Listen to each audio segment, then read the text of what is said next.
microphone.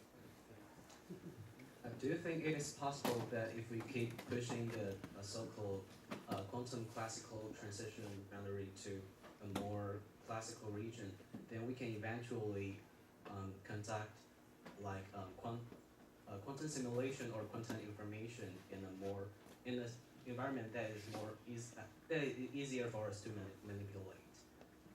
Yeah, so this is the overall goal for quantum computing and quantum information is, you know, nowadays kind of the leading candidates are trapped ions or superconducting circuit devices, which necessarily need to be cooled down to millikelvin temperatures to get rid of environments and things like that. But people are interested in doing these things at room temperature. And so there's groups at Yale and Santa Barbara and things like this where they use things like diamond, nitrogen vacancies in diamond. And the idea is that these nitrogen vacancies in diamond, they do not couple at all, essentially at all, with the environment.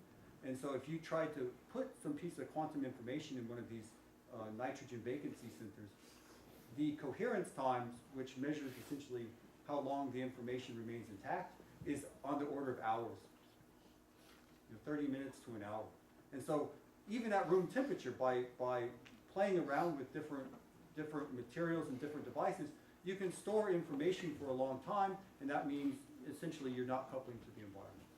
So room temperature, you know, quantum computing would be great, and people are looking into this. Okay, thank you.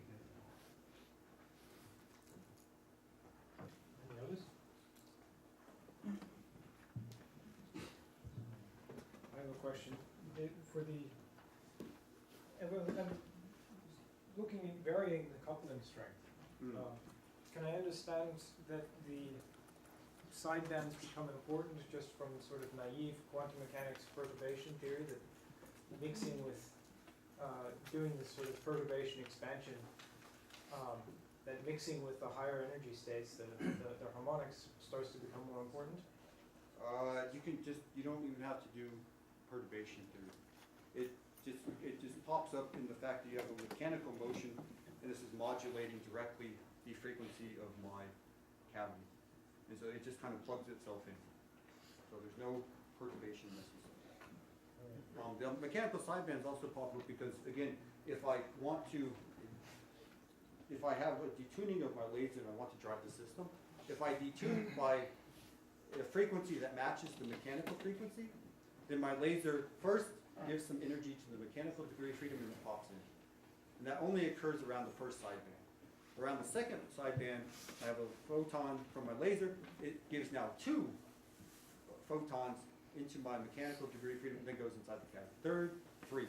And so it's just this cycle of these sidebands are important for this whole kind of process. So they can actually pop up.